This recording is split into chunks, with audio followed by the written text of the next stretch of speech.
अभी आज क्या करेंगे कि अभी पढ़ेंगे सबसे पहले कि ऑक्सीजन फैमिली के एलिमेंट्स अगर हैलोजन तत्वों से अभिक्रिया करते हैं तो वो किस टाइप के कंपाउंड को बना सकते हैं, और जो भी कंपाउंड बनेंगे उनके नेचर क्या हैं, जैसे कि उनकी संरचना क्या है और स्टेबिलिटी का अरेंजमेंट किस प्रकार से रहेगा। तो सबसे पहला काम ऑक्सीजन फैमिली के एलिमेंट्स में कि अगर कोई ऑक्सीजन फैमिली का एलिमेंट हैलोजन एलिमेंट से रिएक्शन करता है तो क्या बनाकर तैयार करता है, किस टाइप का कंपाउंड बनकर तैयार होता है। तो मैं अगर बताऊं तो जब भी हैलोजन एलिमेंट्स ऑक्सीजन फैमिली के एलिमेंट से रिएक्शन करते हैं बेटा, वो 3 प्रकार के मुख्य कंपाउंड्स का निर्माण करते हैं। कैसे कैसे कंपाउंड का निर्माण करते हैं, कहता है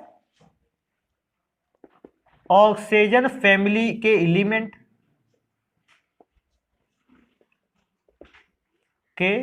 एलिमेंट या उनको क्या बोल सकते हैं, तत्व।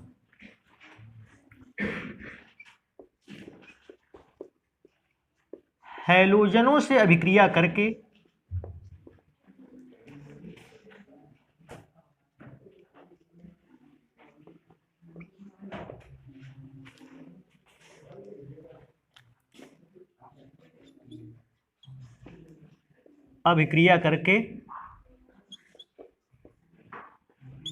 तीन प्रकार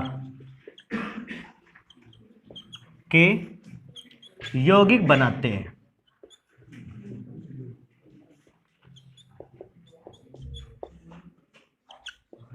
अब बात आती है सर जी वो 3 प्रकार के कंपाउंड क्या होते हैं। तो बेटा 3 प्रकार के कंपाउंड में पढ़ूं तो पहले टाइप का कंपाउंड है EX6। सेकेंड टाइप का अगर कंपाउंड हम पढ़े तो सेकेंड टाइप का कंपाउंड है बेटा EX4। और बेटा अगर मैं थर्ड टाइप का कंपाउंड पढ़ता हूं तो थर्ड टाइप का कंपाउंड है EX2। अब इनमें से होता क्या है, नॉर्मली से व्यक्ति को 2 बातें तो बिल्कुल पता होनी चाहिए कि यहां पर E किसके लिए इस्तेमाल किया गया और X किसके लिए इस्तेमाल किया गया। तो हम इस बात को लिखेंगे कि इस कंपाउंड्स में E की जगह पर आप किसको यूज कर सकते हो, ऑक्सीजन को, सल्फर को, सेलेनियम को, टेल्यूरियम को और पोलोनियम को। तो E की जगह पर हम क्या लिख सकते हैं, ऑक्सीजन फैमिली के एलिमेंट। और बेटा अगर हमसे पूछता है कि X की जगह पर किसको इस्तेमाल कर सकते हैं तो X की जगह पर इस्तेमाल कर सकते हो फ्लोरीन को, क्लोरीन को, ब्रोमीन को और आयोडीन को। तो अगर दोनों चीजें हमें पता है तो ई कंपाउंड हम बना सकते हैं। जैसे कोई पूछेगा नॉर्मल सर 1-2 कंपाउंड बनाकर दिखा देते, तो देखो कहां से कैसे स्टार्ट करते हैं बनाकर तैयार करना इसको। अभी कंपाउंड है EX6 टाइप का, तो अगर EX6 टाइप का है तो इनमें से ई की जगह पर इनमें से कोई एक एलिमेंट लेना पड़ेगा, सल्फर को ले लेते हैं। अगर इसका एग्जाम्पल मैं पढ़ के बताऊं तो सल्फर को ले लेंगे ई की जगह पर, और बेटा एक्स की जगह पर इनमें से किसी एक को लिया जा सकता है ना, तो Cl को लिख लेते हैं। तो बन जाएगा E की जगह पे S और X की जगह पर Cl और लास्ट में 6। पूछेगा नाम क्या है, सल्फर, 6 के लिए हेक्सा और बेटा क्लोरीन के लिए क्लोराइड। अभी बात अगर आएगी कि फ्लोरीन लगा होता तो बेटा फ्लोरीन को क्या पढ़ लेते, फ्लोराइड। हेक्सा का अर्थ जान पाए क्यों लगाया, बिकॉज क्योंकि क्लोरीन इस बार 6 बार आया है। अगर एग्जाम्पल कहता सर एक काम करते हैं EX4 टाइप का कोई कंपाउंड हमको बता दीजिए, ऐसा भी बना लेते।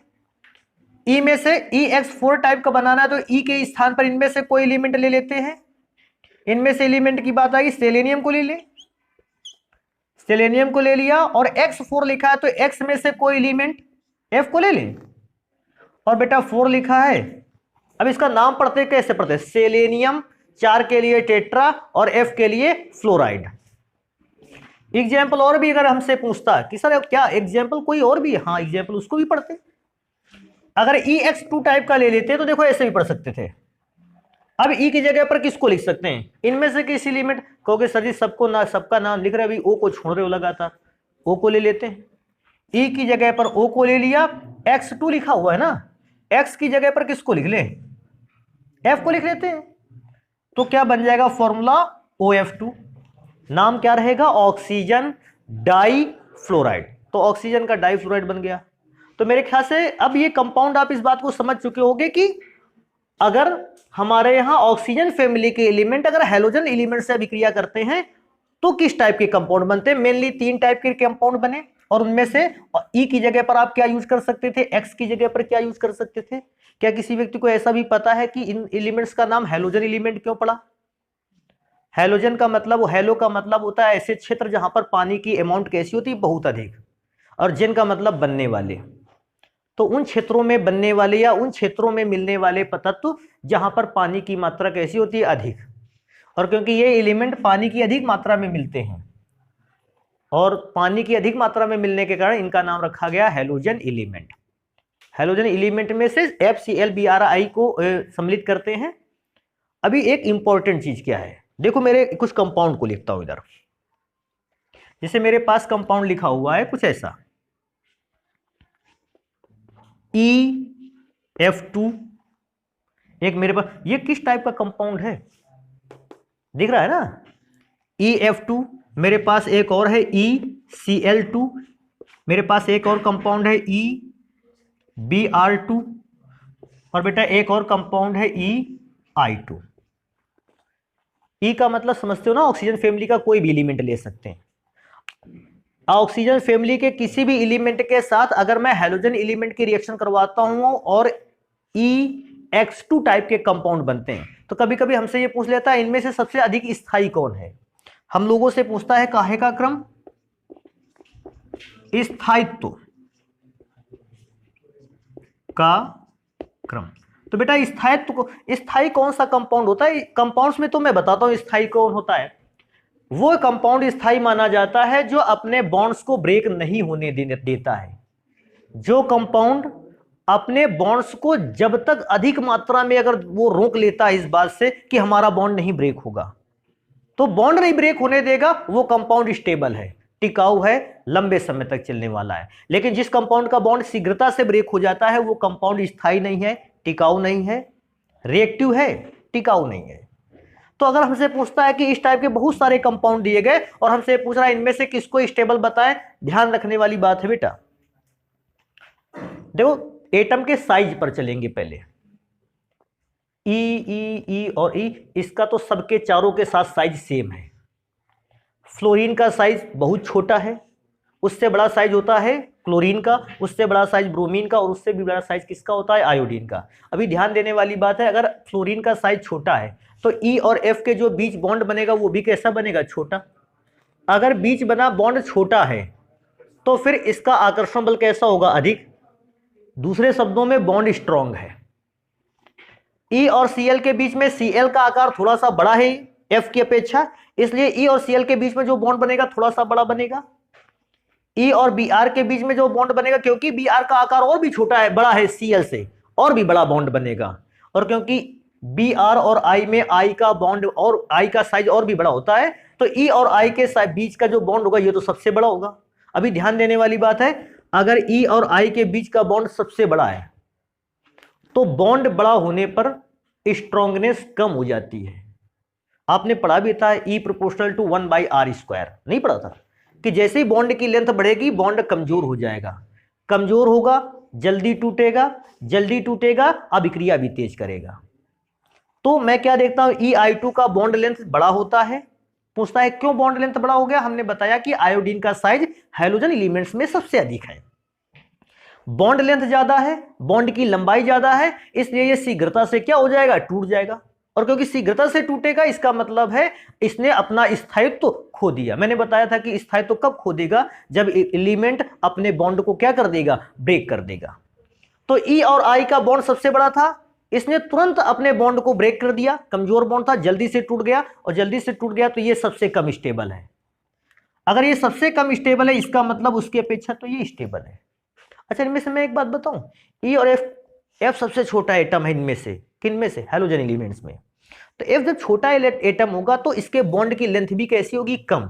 और जब बॉन्ड की लेंथ कम होगी तो बॉन्ड स्ट्रांग है, और बॉन्ड स्ट्रांग है तो इसको ब्रेक नहीं कर सकते, और क्योंकि ब्रेक नहीं कर सकते ये सबसे ज्यादा स्टेबल है। इनमें दोनों में से देखें Cl का बॉन्ड छोटा होगा, Br का बॉन्ड अपेक्षाकृत बड़ा होगा। क्योंकि Cl का बॉन्ड छोटा है, शीघ्रता से नहीं टूट सकता, स्ट्रांग है, हम ये बताएंगे ECl2 का जो स्थायित्व है वो ये क्रम है। लेकिन बेटा कभी कभी हम लोगों से पूछ लेता है इन्हीं कंपोनेंट्स का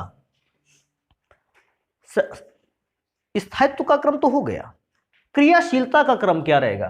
तो बेटा स्थायित्व और क्रियाशीलता ये एक दूसरे के अपोजिट नेचर है। जब भी कभी स्थायित्व क्रियाशीलता की बात आती है, हम आपको एक ही एग्जाम्पल हमेशा देते हैं कि आपके पास दो प्रकार के साबुन हैं, सोप है, आप उन दोनों प्रकार के साबुन को यूज करते हो। जो साबुन कम घुलता है अर्थात क्रियाशीलता कम होती है वो लंबे समय तक चलता है, और जो साबुन अधिक क्रियाशील है, जल्दी से पानी पर घुल जाता है, तुरंत रिएक्शन कर लेता है, वो अभिक्रियाशील तो अधिक है लेकिन क्या वो लंबे समय तक चलता है? नहीं चलता है। तो स्थायित्व और क्रियाशीलता ये दोनों एक दूसरे के अपोजिट होते हैं। अगर कोई कंपाउंड स्टेबल ज्यादा है, अधिक स्थायी है, तो उसकी क्रियाशीलता कम होगी, और यदि कोई कंपाउंड क्रियाशील अधिक है तो फिर उसकी स्टेबिलिटी नहीं होगी। तो अगर हमसे स्थायित्व का क्रम तो मैंने लिख दिया है, अगर कोई व्यक्ति हमसे पूछता है इन्हीं कंपाउंड्स की स्टेबिलिटी के क्रम के बाद हमें रिएक्टिविटी का क्रम चाहिए, क्रियाशीलता का क्रम चाहिए, तो बेटा क्रियाशीलता का क्रम जस्ट अपोजिट EF2, क्योंकि सबसे स्टेबल है, इसकी क्रियाशीलता सबसे कम। इसके बाद थोड़ी सी अधिक क्रियाशीलता ECl2 की, उससे थोड़ी सी अधिक क्रियाशीलता EBr2 की, और उससे भी अधिक क्रियाशीलता है EI2 की। लेकिन हम इस बात को लिखेंगे ये काहे का क्रम है, तो हम इसको बताएंगे ये क्रियाशीलता का क्रम है।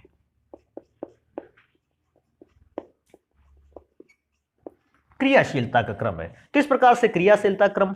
अब एक चीज और देखो, हम तुमको अपने मन से बता रहे हैं, अगर यही चीज स्थायित्व क्रम, हमने जितने भी ये कंपाउंड बनाए हैं ये सब सारे के सारे कंपाउंड किससे मैच करते हैं? EX2 से। अब यही अगर क्वेश्चन EX4 टाइप वाले में दे देता है, कैसे EX4 टाइप वाले में दे देता है बेटा, समझना इस बात को, EX की जगह पे F और 4 टाइप में दे देता है। दूसरा लेता है ECl4 टाइप, EBr4 और EI4। अगर इसमें स्टेबिलिटी का क्रम पूछ लेता है, सेम चीज है, कोई फर्क नहीं पड़ता, स्टेबिलिटी क्रम बिल्कुल ऐसा ही चलेगा, और स्टेबिलिटी का क्रम तो ये चलेगा, और क्रियाशीलता का भी क्रम ऐसा ही चलेगा, क्योंकि जो पहले टाइप के कंपाउंड्स के लिए स्टेबिलिटी का क्रम है वो इनके लिए भी क्रम माना जाएगा, और वही क्रम जो है अगर हम क्रियाशीलता के लिए पूछते हैं तो जो क्रम इसका है वही इन सब का माना जाएगा। तो हम इसका क्रियाशीलता का क्रम नहीं बता रहे, स्थायित्व क्रम। वैसे स्थायित्व क्रम कहता तो सबसे ज्यादा स्थायी इसलिए किसको बताते? EF4 को। उससे कम स्थायी किसको बताते? उससे कम स्थायी किसको बताते? तो वही चीज बार बार रिपीट करने का कोई फायदा है नहीं। तो बेटा हम इस चीज को हटाते हैं यहां। अब इस बात को चेक करते हैं कि कोई अगर हमें एक पर्टिकुलर एग्जाम्पल मिल जाता EF2 टाइप वाले कंपाउंड का, तो हम उसका फॉर्मूला शायद बना लेते। तो फॉर्मूला मैं बना के दिखा देता हूं। E की जगह पर मैंने इस्तेमाल कर लिया है सल्फर को, और X की जगह पर मैंने इस्तेमाल कर लिया है फ्लोरीन को, और अगर कंपाउंड EX2 टाइप का है तो फॉर्मूला बन के तैयार होगा SF2, नाम रहेगा सल्फर डाइफ्लोराइड। कभी कभी हमसे पूछ लेता है कि सल्फर डाइफ्लोराइड का स्ट्रक्चर फॉर्मूला क्या होता है, क्योंकि अपने यहाँ कंपाउंड के स्ट्रक्चर फॉर्मूले बहुत मायने रखते हैं। तो बेटा सबसे पहले देखो थोड़ा सी बात बताना चाहेंगे। सल्फर का परमाणु क्रमांक 16, 2,8,6। अब 2,8,6 का मतलब है लास्ट में अगर चेक करूं तो सल्फर कितने बॉन्ड बना सकता है? 6 बॉन्ड में से 2 बॉन्ड तो किसको मिलेंगे? फ्लोरीन को। और अगर 2 बॉन्ड मिलेंगे फ्लोरीन को तो अभी कितने इलेक्ट्रॉन खाली बच गए? 4। तो 4 इलेक्ट्रॉन को हम ऐसा कुछ बोलते हैं, कहते हैं 2 लोन पेयर। तो ऐसी सिचुएशन पर अगर मैं बेटा इसका स्ट्रक्चर देखता हूं तो इसका स्ट्रक्चर होता है चतुष्फलकीय।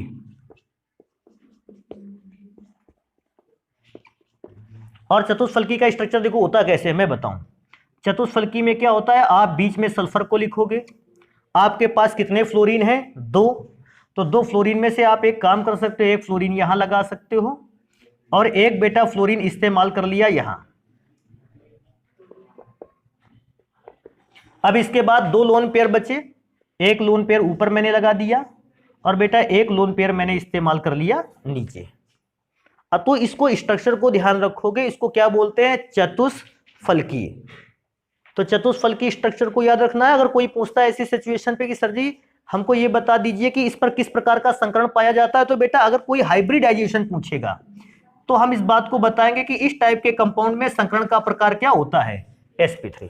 हालांकि फर्स्ट ईयर की क्लास में आप संकरण निकालना सीख चुके थे, तो क्योंकि संकरण निकालना वहां सीख चुके हैं तो हम बस यहां पर इतना करेंगे कि संकरण का टाइप लिख देंगे और स्ट्रक्चर को बना डालेंगे।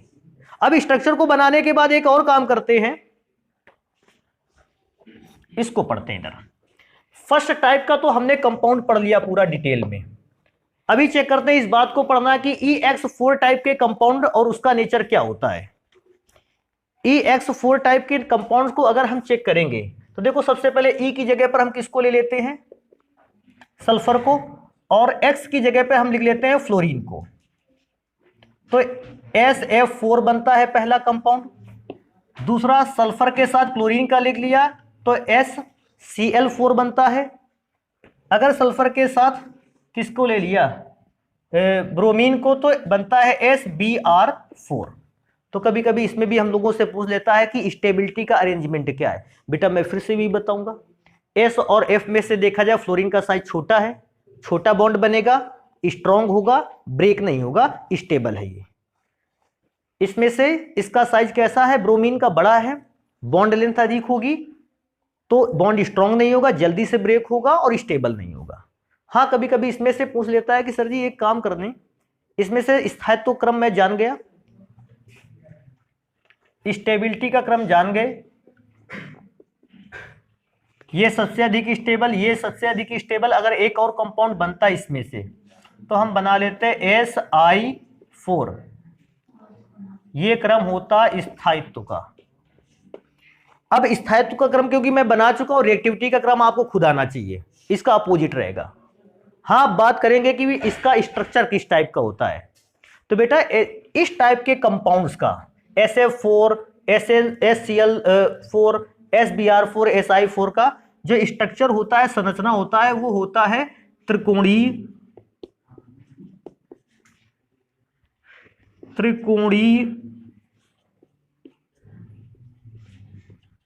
द्विपिरामिडीय।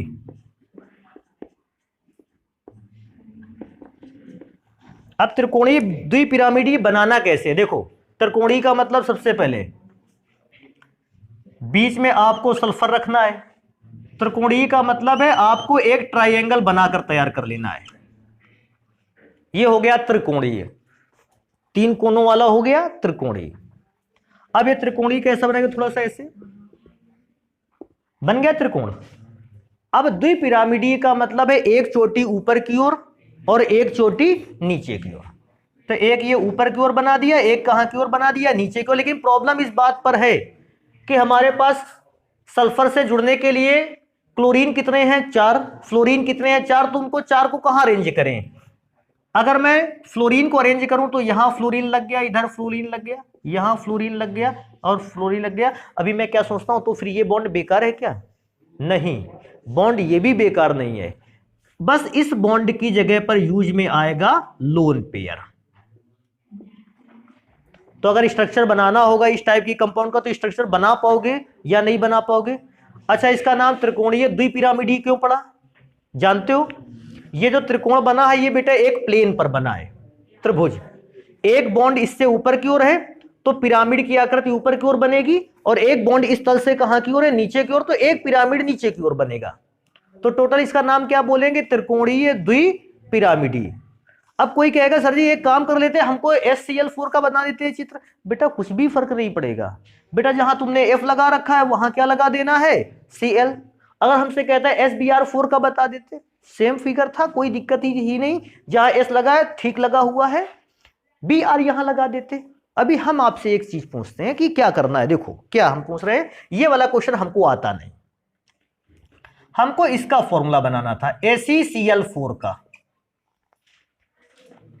इसकी संरचना की आकृति कैसी होती, त्रिकोणीय द्विपिरामिडीय। अच्छा क्या करते, सेंटर एटम किसको बनाते, S की जगह पर किसको लिखते, Se को, सेलेनियम आ जाता। और मैं क्या पूछ रहा था, क्लोरीन की जगह पर कहां होती, ये बॉन्ड में फ्लोरीन की जगह। तो उसका फिगर परेशान तो नहीं करेगा तुम लोगों को, हटा लेते उसको। बेटा एक लास्ट टाइप के हम लोगों ने हैलाइड को नहीं पढ़ा, ये EX6 टाइप के हैलाइड को नहीं पढ़ा। तो इसको भी यहां पढ़ लेते हैं, कठिन है भैया ये हाईलाइट। EX6 टाइप में से तो सबसे इंपॉर्टेंट चीज क्या है?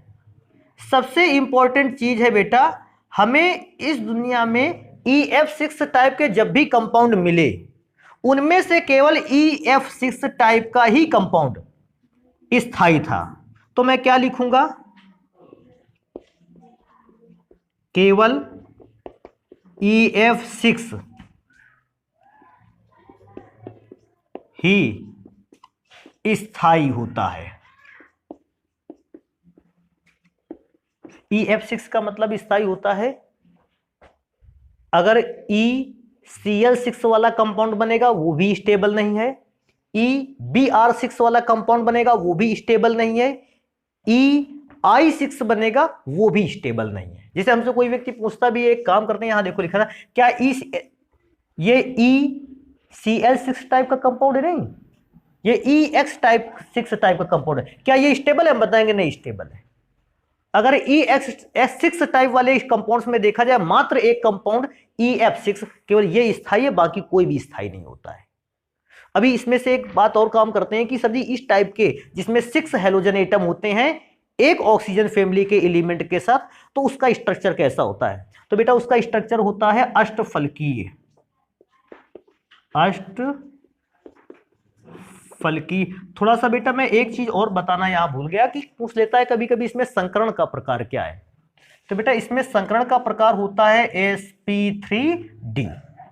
अगर कभी पूछेगा तो इस प्रकार से बताओगे sp3d संकरण होता है। अब अष्टफलकीय आकृति होती है EF6 टाइप के कंपाउंड की। तो हम एग्जाम्पल में बनाए किसका? हम बेटा एग्जाम्पल बनाएंगे SF6 का, सल्फर हेक्साफ्लोराइड का। बनाने का तरीका देखो, सबसे पहले S के 4 बॉन्ड, पहला, दूसरा, तीसरा, चौथा। यहां पर मैंने क्या लगा दिए? फ्लोरीन। बेटा अभी कितने फ्लोरीन लगाने रह गए हैं? 2। तो 2 फ्लोरीन जो लगाने रह गए, तो एक फ्लोरीन कहां लग जाएगा? ऊपर की ओर, और एक फ्लोरीन कहां लग जाएगा? नीचे की ओर। और ध्यान से देखो इसका नाम अष्टफलकीय पड़ा क्यों? देखो इसको यहां से मिला लिया, इसको यहां से मिला लिया, ये बन गया एक प्लेन चादर, बीच में सल्फर, इस किनारे की ओर सल्फर, F इधर, F इधर, F इधर, F। अभी ध्यान देने वाली बात है, ये F देखो कैसे जुड़ा होगा।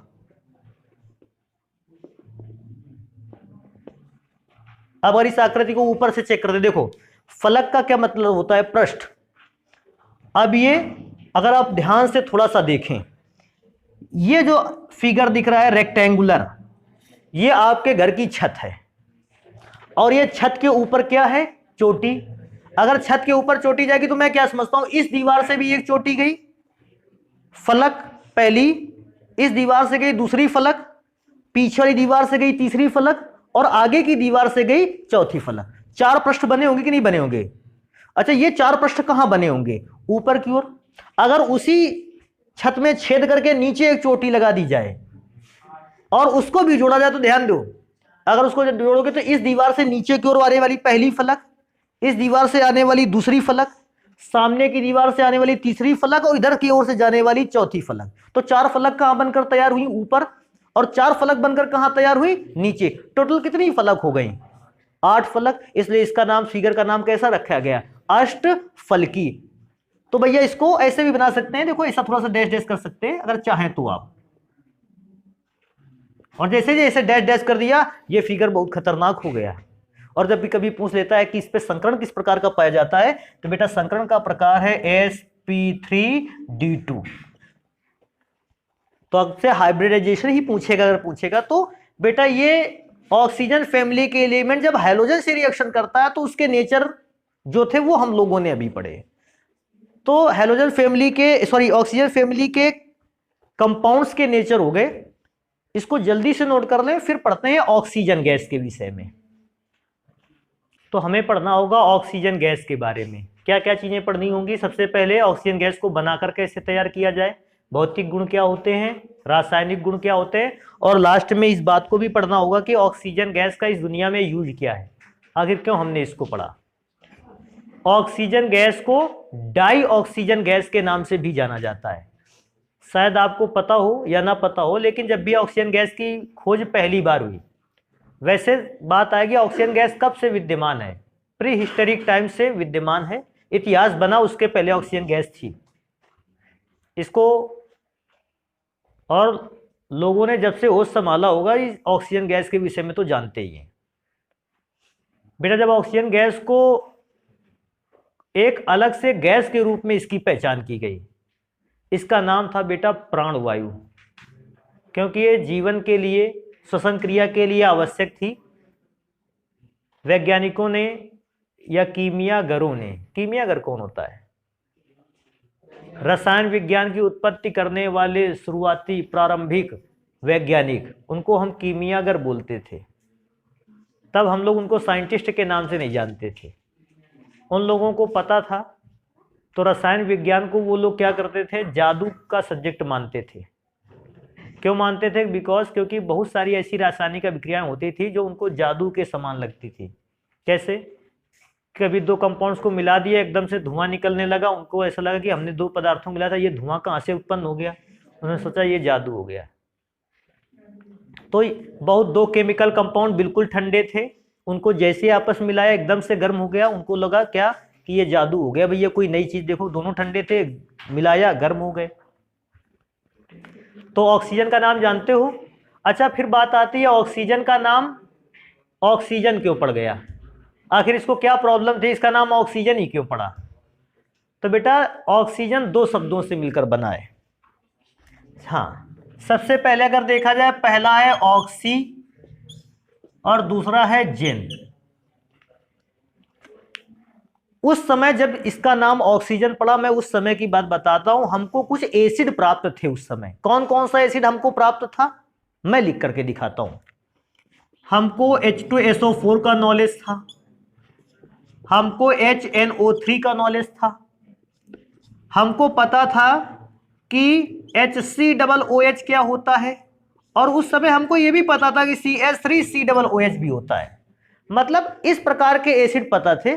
कौन सा एसिड नहीं पता था? HCl, हाइड्रोक्लोरिक अम्ल का उस समय हमें नॉलेज नहीं था कि हाइड्रोक्लोरिक अम्ल नाम का भी कोई एसिड होता है, ऐसा हमको नहीं पता था।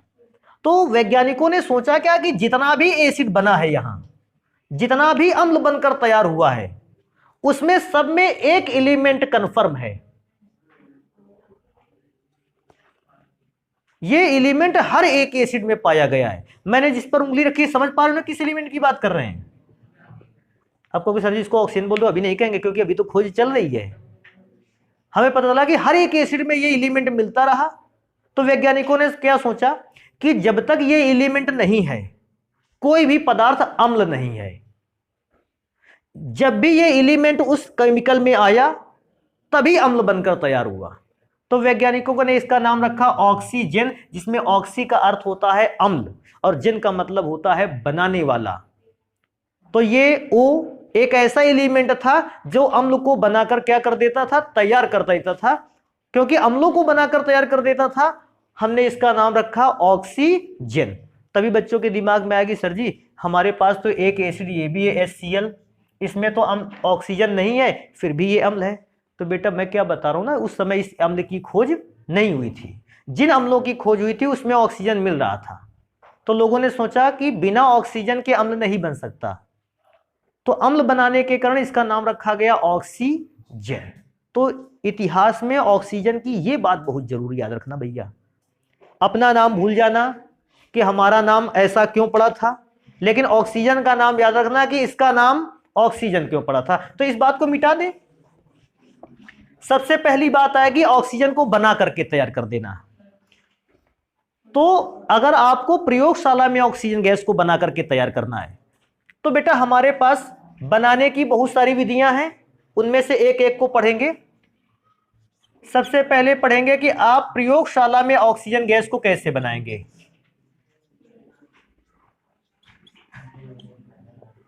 तो हम निर्माण पढ़ रहे हैं, फॉर्मेशन पढ़ रहे हैं, और फॉर्मेशन के लिए हम सबसे पहले प्रयोगशाला विधि का इस्तेमाल करेंगे जिसमें ऑक्सीजन गैस बनाकर तैयार की जाए। तो प्रयोगशाला में ऑक्सीजन गैस बनाने के लिए हमारे पास एक कंपोनेंट होना चाहिए 2KClO3। इसको MnO2 की उपस्थिति में क्या करना है, गर्म करना है। और बेटा जैसे ही MnO2 की उपस्थिति में पोटेशियम क्लोरेट कहते हैं इसको, पोटेशियम क्लोरेट को गर्म करते हैं, पोटेशियम क्लोरेट यहां से बेटा ब्रेक हो जाता है, 2KCl वाला पार्ट अलग। और बेटा अगर मैं इसी में से देखूं कि अगला पार्ट क्या बचता है, तो बेटा 2KCl तो अलग हो गया है, लेकिन अभी बात करेंगे तो इस O में इस 2 का गुना है, तो 2 का गुना 3 से हुआ तो 6O हो गए। 6O को लिख सकते हो 3O2, क्योंकि ऑक्सीजन गैस है, आप एरो का साइन ऊपर की ओर बना सकते हो। प्रयोगशाला में कभी प्राप्त करने के लिए ऑक्सीजन गैस के लिए कहेगा बेटा यही रिएक्शन लिख के आनी है। और इस दुनिया में पहली बार प्रयोगशाला में ऑक्सीजन गैस को इसी विधि द्वारा बनाया गया था। यह भी ध्यान रखने वाली चीज है कि वायुमंडल में तो ऑक्सीजन गैस मिलती थी, लेकिन हमने प्रयोगशाला में ऑक्सीजन गैस को पहली बार कौन सी विधि से बनाकर तैयार किया, तो पोटेशियम क्लोरेट को मैग्नीज डाइऑक्साइड के चूर्ण की उपस्थिति में गर्म किया, और गर्म करने से बनकर तैयार हुई ऑक्सीजन गैस। ध्यान रखने वाली बात एक और है ये कि ये रिएक्शन रिवर्सिबल होती है, अगर आप चाहें तो वहां दिखा सकते हैं। अब बात आती है क्या और कोई विधि जिससे बना सकते हैं ऑक्सीजन गैस को? बिल्कुल बना सकते हैं, कहता है हाइड्रोजन पराक्साइड से। बेटा हाइड्रोजन पराक्साइड का फॉर्मूला क्या होता है? H2O2। अगर हम हाइड्रोजन पराक्साइड को गर्म करें तो हाइड्रोजन पराक्साइड गर्म होकर देखो करता क्या है, हाइड्रोजन पराक्साइड गर्म हुआ और गर्म होकर उसने जल अलग कर दिया, और बेटा अलग कर दिया ऑक्सीजन गैस को। रिएक्शन को क्योंकि बैलेंस करना था, मैंने 2H2 लिखा और साथ में क्या लिख दिया, O2। लेकिन ऐसा इफेक्ट अभिक्रिया तब हुआ जब हमने हाइड्रोजन पराक्साइड को क्या किया, गर्म किया। तो दूसरा ऐसा प्रोसेस हो सकता है कि हाइड्रोजन पराक्साइड को हीट करके आप ऑक्सीजन गैस और जल को बना सकते हो, क्योंकि ऑक्सीजन गैस है, आप एरो का साइन ऊपर की ओर कर सकते हो, या आप ब्रैकेट के अंदर G लिख सकते हो, वो भी माना जाएगा। ऑक्सीजन गैस को बनाने की और भी बहुत सारी विधियां हैं, कहता है और कैसे बना सकते हो, तो हमने बताया अगर हमारे पास कोई धात्विक पराक्साइड है, धात्विक पराक्साइडों के अपघटन से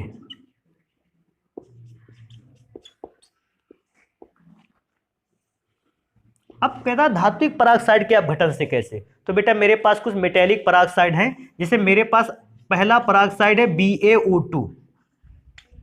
अगर मैं इसे उच्च ताप पर गर्म करता हूं, इसका नाम क्या है, बेरियम पराक्साइड। ध्यान रखना इस बात को, इसका नाम है बेरियम पराक्साइड। अगर इसको गर्म करते हैं तो बेटा बेरियम पराक्साइड करता क्या है, 2BaO2 लिख लेते हैं, बनाता है सबसे पहले बेरियम ऑक्साइड, और बेटा साथ में अलग कर देता है कौन सी गैस को, ऑक्सीजन गैस को। तभी बात आती है क्या सर जी केवल बेरियम ऑक्साइड ही, बेरियम पराक्साइड ही एक ऐसा केमिकल कंपाउंड है जो पराक्साइड से ऑक्सीजन को अलग कर सकता है? नहीं, इसके अलावा भी अगर मैं पराक्साइड की बात करता हूं तो बेटा मेरे पास एक और आता है Na2O2, सोडियम पराक्साइड। अगर आप सोडियम पराक्साइड को भी हीट करते हो, मैं 2 मोल ले लेता हूं, सोडियम पराक्साइड को भी हीट करते हो तो ये अपने अंदर से ऑक्सीजन गैस को क्या कर देता है, बाहर कर देता है। अगर ऑक्सीजन गैस को बाहर करेगा बेटा जल्दी से देख करके बताओ, अगर ऑक्सीजन गैस को यहां से अलग कर देता है तो सोडियम तो अभी भी 4 हैं, ऑक्सीजन भी 4 ही थे, लेकिन 2 ऑक्सीजन वहां से क्या हो गए, निकल गए हैं। तो 4 सोडियम और 2 ऑक्सीजन, तो अगर इसमें 2 को कॉमन करेंगे तो बनेगा Na2O, तो सोडियम ऑक्साइड बनेगा, इससे भी ऑक्सीजन गैस प्राप्त होती है। अगर हमारे पास सामान्य रूप से भी धातु के ऑक्साइड हैं तो हम उनको भी गर्म करते हुए ऑक्सीजन गैस को क्या कर सकते हैं, अलग प्राप्त कर सकते हैं। तो मैं नेक्स्ट हेडिंग लिखूंगा सामान्य धात्विक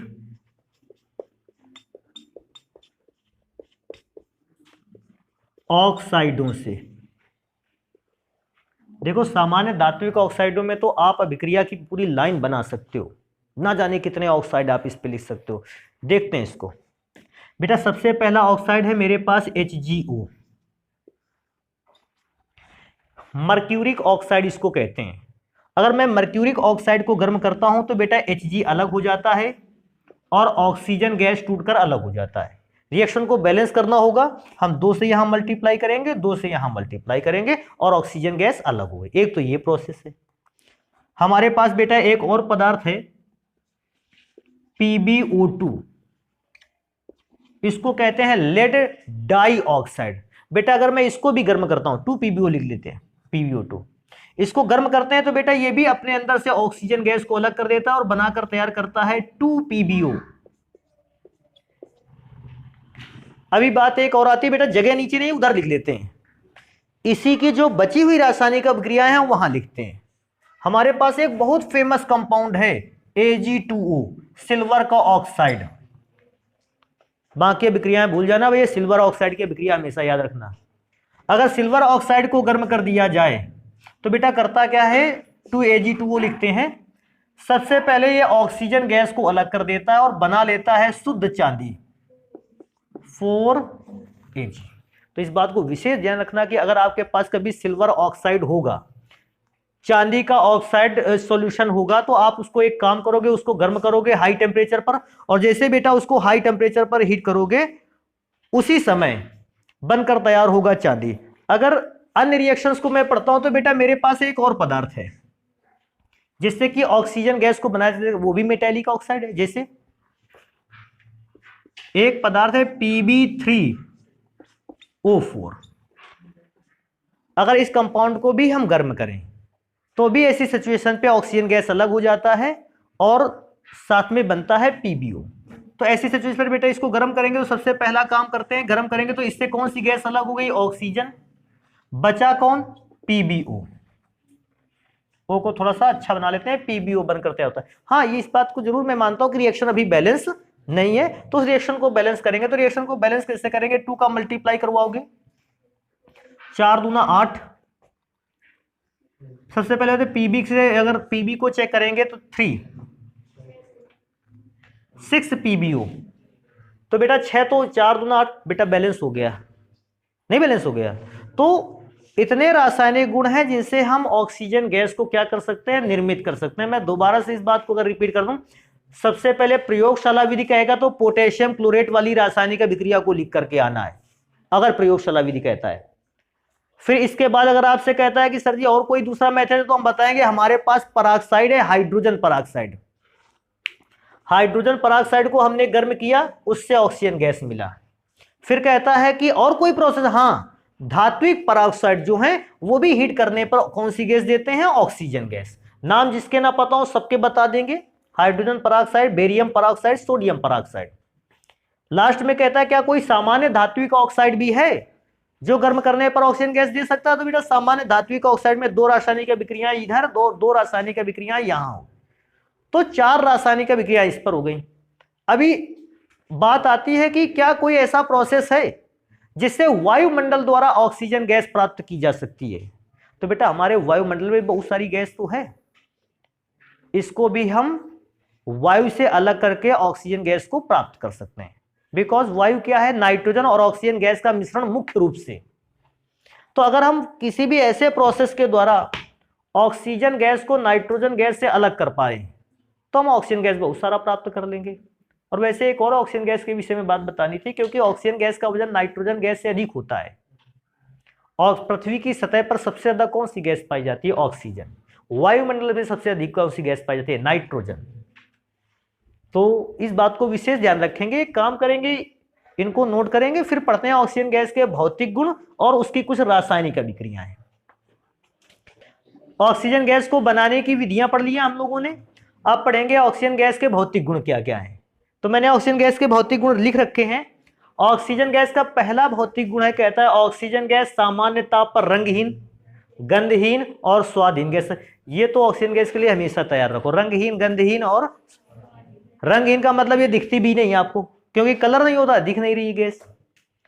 गंधहीन का मतलब कोई विशेष महक भी नहीं होती, कोई स्वाद भी नहीं होता है। अगर ऐसा कुछ होता तो हम लोगों को महकती किसी की अन्य प्रकार से, क्योंकि ऑक्सीजन गैस के कांटेक्ट में तो हम लोग 24 घंटे हैं। तो कोई भी ना रंगहीन है, गंधहीन है और स्वादहीन है, किसी भी प्रकार का नेचर है ही नहीं इस पे। नेक्स्ट नंबर, इस बात को जरूर थोड़ा सा पढ़ेंगे, कहता है यह जल में अल्प विलेय है। ऑक्सीजन गैस जल में कम घुली है। कुछ बच्चों के दिमाग में ऐसा है ऑक्सीजन गैस के प्रति कि जैसे ही उनके टीचर ने जल का सूत्र लिखा H2O, तुरंत वो खुश हो गए देख के, कहे सर जी ऑक्सीजन गैस घुली है जल में, ये ऑक्सीजन गैस जल में घुली नहीं है, ये तो जल में के फॉर्मूले पर ही है। ये है ऑक्सीजन गैस कौन सी जल में घुली मानी जाती है? जैसे ये जल के मॉलिक्यूल हैं, बहुत सारे जल के मॉलिक्यूल हैं, इन मॉलिक्यूल में बीच बीच में ऑक्सीजन गैस के मॉलिक्यूल होंगे। जल के मॉलिक्यूल में तो H2O होगा, उससे मतलब ही नहीं है, वो ऑक्सीजन घुलनशीलता नहीं है, वो तो कंपाउंड के फॉर्म में। घुलनशीलता ऐसा है कि जल के बहुत सारे अणु हैं और उन अणुओं के बीच बीच में O2 के अणु छिपे हुए हैं, बीच बीच में O2 को अणु छिपे हुए हैं, इसको कहते हैं घुलनशीलता। कोई व्यक्ति H2O के सूत्र को केवल देखकर ये नहीं बता सकता है कि ऑक्सीजन गैस जल में घुली है। अगर पूछेगा सर जी H2O में से, तो H2O का मतलब ये जब जल बना, ऑक्सीजन हाइड्रोजन के साथ क्या हुआ, कनेक्ट हुआ, और जब कनेक्ट हुआ तो ऑक्सीजन भी क्या बन गया, जल ही है वो। अब अलग से कोई जल का मॉलिक्यूल, अलग से कोई ऑक्सीजन का मॉलिक्यूल जल के अणु के पास में बैठ जाएगा, लेकिन हाइड्रोजन से बॉन्ड नहीं बनाएगा, हम उसको कहेंगे कि ये ऑक्सीजन का मॉलिक्यूल जल में घुला है। अब इसके लिए भी एक इंपॉर्टेंट चीज, अगर मैं 293 केल्विन पर चेक करता हूं, 293 केल्विन को सिंपल टेम्परेचर पे चेक करें, अगर हम नॉर्मल टेम्परेचर पे चेक करें, कहता है 3.08 सेंटीमीटर क्यूब ये आयतन है। अगर जब बच्चों को कम चीजें समझ में आने लगती है तो हम इसको ml में भी बता सकते हैं। 3.08 ml ऑक्सीजन गैस 100 ml में क्या की जा सकती है, घोली जा सकती है। तो ये जल में घुलनशीलता है ऑक्सीजन गैस की। अभी ये ऑक्सीजन की जल में घुलनशीलता है तो अच्छी बात है, क्यों? अगर इतनी ऑक्सीजन गैस जल में नहीं घुलेगी, एक्वेटिक लाइफ प्रॉब्लम में आ जाएगी। जो जल के अंदर जीव जंतु हैं, मछलियां हैं, अन्य जीव जंतु हैं, इनको श्वसन क्रिया के लिए ऑक्सीजन गैस चाहिए होती है ना। अभी एक और बात बताएंगे, श्वसन क्रिया के लिए क्या वो ऑक्सीजन गैस चाहिए जो H2O में H2 के साथ है, वो नहीं चाहिए, वो तो जल है। अलग से घुली हुई ऑक्सीजन गैस चाहिए जो जलीय जीव जंतु क्या करते हैं, उसको ग्रहण करते हैं, पेड़ पौधों को मिलती है और तभी वो जीवित है वहां जल के अंदर। तो ऑक्सीजन गैस जल में पक्का घुली होनी चाहिए। कभी कभी ऐसा हुआ है कि कुछ केमिकल के मिला देने पर कभी कभी किसी जलाशय, तालाब वगैरह में क्या हुआ है, ऑक्सीजन गैस की जल में घुलनशीलता कम हो गई है, अर्थात जो भी ऑक्सीजन गैस उस तालाब में घुली थी वो सब कहाँ हो गई है, इससे बाहर। तो मछलियों को या अन्य जीव को जो जल के अंदर घुली हुई ऑक्सीजन गैस से श्वसन क्रिया करते हैं, उनको वो ऑक्सीजन गैस पर्याप्त मात्रा में नहीं मिली और बहुत सारी मछलियां मर गई। ऐसा इफेक्ट कब आता है? हम लोगों के यहाँ एक चैप्टर था दैनिक जीवन में रसायन विज्ञान, उसमें क्वेश्चन था कि ऐसा कुछ क्वेश्चन करके था, कहता था कि वैज्ञानिकों ने या इंजीनियर्स ने एक तालाब का जल अध्ययन में लाए और उन्होंने देखा कि उस तालाब में कोई भी विषैला पदार्थ उपस्थित नहीं है। इसके बावजूद बहुत सारी मछलियां उस तालाब में मृत पाई गईं। तो तालाब में कोई जहरीला पदार्थ नहीं है और फिर भी मछलियां मृत पाई गई। उसका रीजन क्या हो सकता है? तो उसका रीजन ये हो सकता है कि जो ऑक्सीजन गैस जल में घुली थी, किसी नए केमिकल के आ जाने की वजह से वो ऑक्सीजन गैस अब जल में उपस्थित नहीं है। तो जो जलीय जीव थे वो श्वसन क्रिया नहीं कर सकते थे क्योंकि उनको H2O मिलता रहा, ऑक्सीजन गैस मिली नहीं। और क्योंकि उसको ऑक्सीजन गैस नहीं मिली श्वसन क्रिया के लिए, वो जलीय जीव जंतु या वो मछलियां क्या हो गई, मर गई। तो ये कंडीशन हो सकती है। अभी नेक्स्ट नंबर मैंने लिखा भी है कि जलीय जीव जंतु और वनस्पतियों के लिए यह अनुपात, ये जो रेशियो दी गया है, ये रेशियो कैसा है, सफिशियंट है। वो इतने रेशियो पर ऑक्सीजन गैस को खूब आसानी से क्या कर सकते हैं, ग्रहण कर सकते हैं। अभी आगे पढ़ेंगे, कहता है इसका क्रांतिक ताप। क्रांतिक ताप का मतलब है जब ऑक्सीजन गैस को ठंडा करते हुए हम कौन से रूप में बदलना चाहेंगे, द्रव रूप में बदलना चाहेंगे।